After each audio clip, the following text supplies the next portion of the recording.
বিধানসভা পশ্চিমবঙ্গের সরকার নিশ্চিতভাবে মামাটি মানুষের সরকার হবে।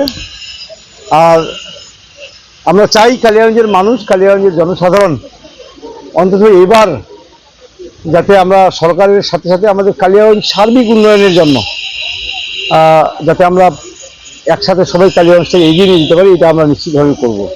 বিজেপির পক্ষ থেকে তো বলা হচ্ছে এবার পাল্টাবে, বিজেপি পাল্টানো দরকার। এবার কি বলবেন, কতটুকু পাল্টাতে পারবে বিজেপি? দেখুন, আমি আমি একদম আমার রাজনৈতিক অভিজ্ঞতা থেকে বলি, কারণ আমি রাজনীতি নিয়ে যথেষ্ট পড়াশোনা নিজেও করি আর কি। সে জায়গা থেকে আমি যেটা মনে করি বা বিভিন্ন জায়গা থেকে যেটুকু আমার অভিজ্ঞতা হয়েছে, পশ্চিম বাংলায় কোনোদিন বিজেপির দ্বারা তৃণমূল পরিবর্তিত হবে না। কারণ পশ্চিম বাংলার যা ভৌগোলিক অবস্থা, পশ্চিম বাংলার যা রাজনৈতিক পরিকাঠামো, তাতে তৃণমূল কংগ্রেসের পরিবর্তন বিজেপির দ্বারা কোনোদিন হবে না। যদি হওয়ার সম্ভাবনাই ছিল তাহলে 21 সালে হয়ে যেত। আর যে সমস্ত ইস্তাহারগুলো দেওয়া হচ্ছে বিজেপির পক্ষ থেকে পূরণ হবে কি মনে হচ্ছে?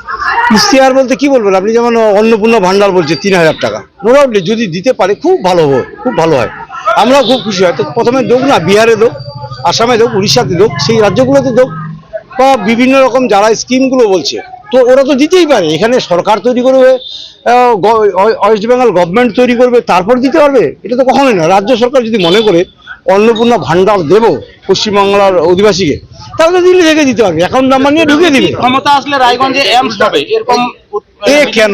এমস তো সেন্ট্রাল প্রজেক্ট। বিজেপিকে রাজ্যে ক্ষমতা আসার দরকার আছে তার জন্য?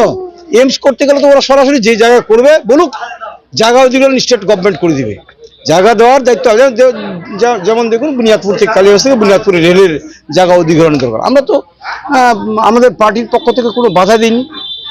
এমস যদি করতে যায়, মোস্ট ওয়েলকাম, যে কোনো জায়গায় করুক, ওয়েস্ট বেঙ্গলে, উত্তরবঙ্গে বা রায়গঞ্জে আমাদের এখানে করুক, জায়গা নিয়ে কোনো সমস্যা হবে না। এর জন্য রাজ্য সরকার ওদের দখল করতে হবে বা গঠন করতে হবে।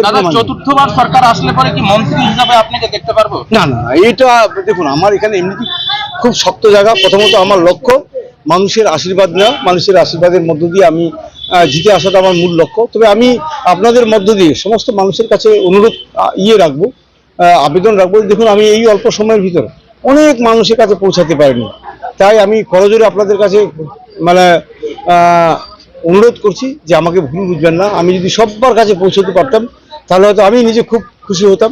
আমি পৌঁছতে পারিনি, যাদের কাছে পৌঁছতে পারিনি, এই বার্তার মধ্য দিয়ে আপনাদের কাছে অনুরোধ করছি, আপনারা সাথে পাশে থাকবেন।